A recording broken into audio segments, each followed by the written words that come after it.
Hey gang, welcome back to The Witch's Inn. I am Janet Callahan,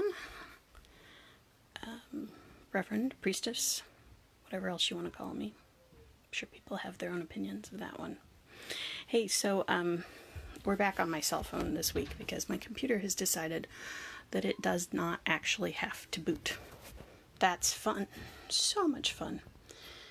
Thanks for updating it. Clearly it's Mercury retrograde. Just saying. Alright, so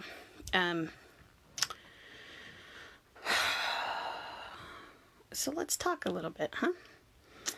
One of the things I want to talk about tonight is intention and let's call it energetic hygiene. So, those of you who've known me for a while know that like one of the things I hate about ghost hunting shows is that they go in there to provoke ghosts and they yell and scream at them and cuss them out. And I'm like, that's just really rude. But I also feel like a lot of these things wouldn't happen, wouldn't be a big deal for people, if they'd actually, clean up their shit and stop bringing shit home with them. And when it comes to energetic hygiene, intent matters. Intent matters a lot across the board, right? Because, let's be real. Intent is the thing that makes the difference between a stick you pick up off the ground and a magic wand. It's the thing that makes the difference between a dinner knife and an athame. Well, okay, there's some ritual involved, but that's really just an intent thing. So, intent matters. People can come and help clean your house for you, help clean spirits out, help remove them, help whatever, however you want to get rid of them. But if you haven't done the work to clean it up and keep it that way, then you're just going to have them come right back, or something else. And this is like basic stuff. So I don't know if the newer 101 books aren't teaching this kind of stuff, or if people just ignore these little bits because they don't think it's important, or what. I'm going to tell you that I need to find a better way to do this with my phone because it's really annoying to hold it this long. Alright, so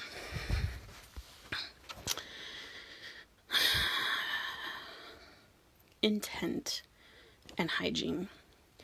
So the first thing you should figure out is how you are going to clear your space. No, let me back up. The first thing you should figure out is whether you should clear your space. This is where intuition comes into play and divination.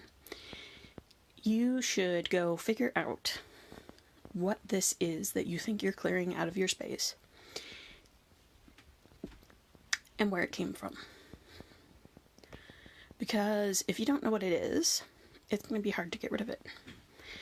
And if you don't know where it came from, it's just going to come right back. And so that's sort of a pain, right? It doesn't actually solve your problem. Oh, and it's probably going to be pissed off by the time it comes back around. So that's the first thing. Do some divination work.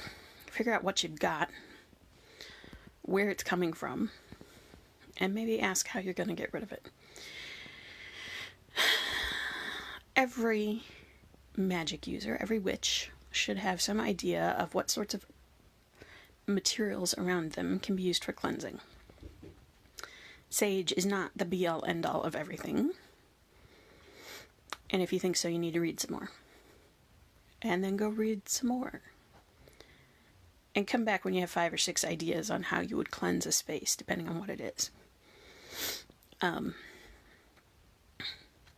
Sound, air, Reiki, water, fire, earth. All of these things are valid. All of these things can work, depending on what it is you are trying to get rid of. So, and it's my opinion, I haven't seen everybody's yard, so I can't tell you for sure, But my gut feeling is that every one of us, almost certainly, if we have a yard or a vacant lot nearby, could find an herb, at least one, that could be used for cleansing. And you can probably find at least 2 or 3 things in your spice cabinet that can also be used for cleansing. So don't go to the internet and buy the most expensive thing that looks like it's going to be really cool if you have a problem you need to solve today. Right? Figure out what you have and how you can make it work for you. There is no reason to go get that one specific thing that you can only get from one place, because that's almost never the right answer. This is why it matters, why discernment matters, to understand what you've got, and why intuition matters, to understand how to figure out how to get rid of it. I suggest that you go find Cunningham's, I think it's this one, Cunningham's Book of Incense, Oils, and Brews. I was looking for this a little bit ago and I couldn't find it. I think this one is the one that has what's probably the best explanation ever for making substitutions. Books will tell you that you can always substitute salt, a white candle, and frankincense in any spell. And while that's technically true, it's probably not your best bet. So,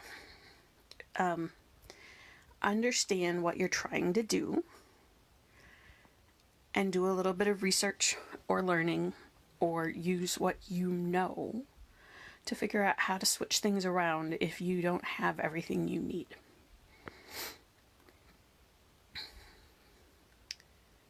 So then, you're going to do whatever it is you're going to do to clear out your space. But I'm going to tell you straight up that if you do not put some effort into it right then and there to bring in some good energies, you're basically leaving a big black hole, and something is going to come through and find you. Now, I will say,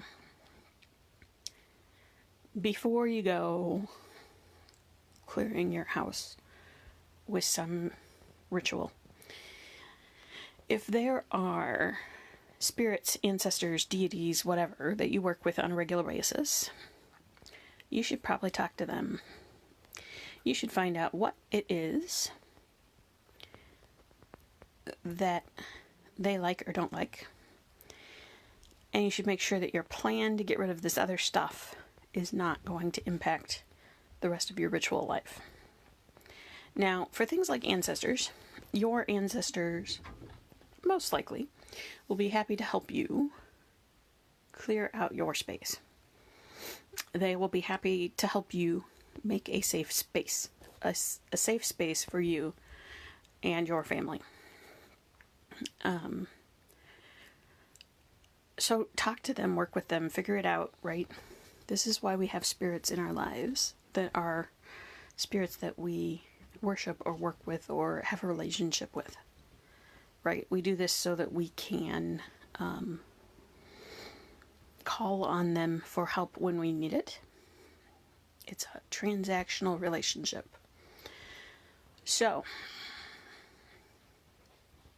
figure that out before you go fumigating your house with something that's just really obnoxious and is going to piss off everything, not just the things you want to piss off. There is a difference between removing things from a space and keeping things out of a space. Keeping things out of a space is way easier than removing things from a space. It uses different tools, it uses different energies, but it is a different exercise.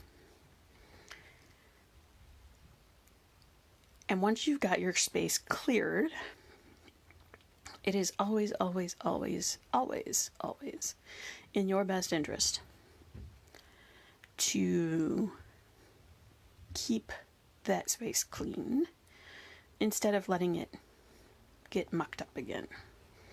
It's just like cleaning your kitchen, right? If you clean it up every day, it's not too bad. If you leave it for 2 or 3 weeks and have dishes that are molding on the counter, then you got a problem. And it's going to take a lot longer. So,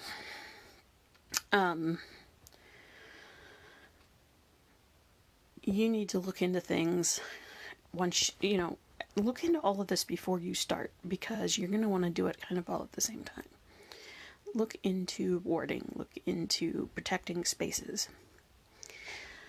Look at, are there physical things that you're going to use to ward your space? Are there energetic things? Are there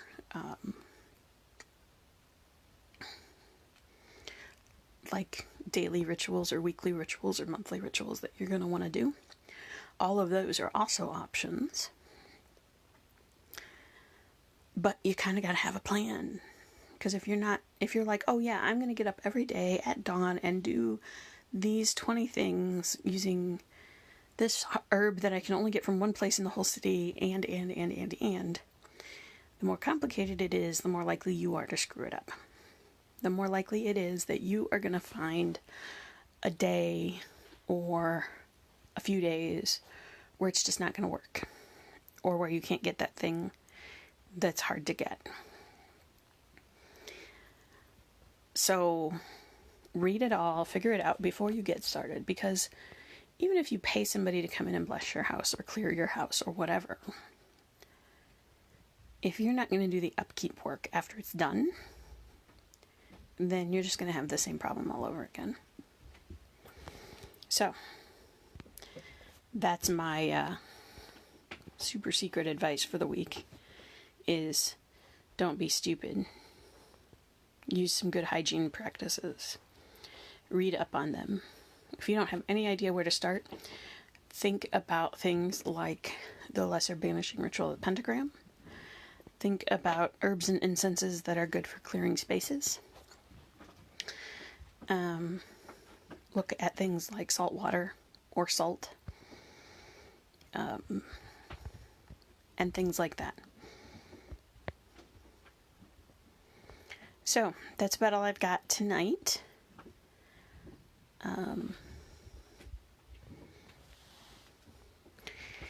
And with that, I will say, go find some good books. Do your reading, do some studying, because if you don't, then you're just going to run around when the time comes trying to figure out what to do. And that's not fun. You should just know what to do. All right, we'll talk to you next week.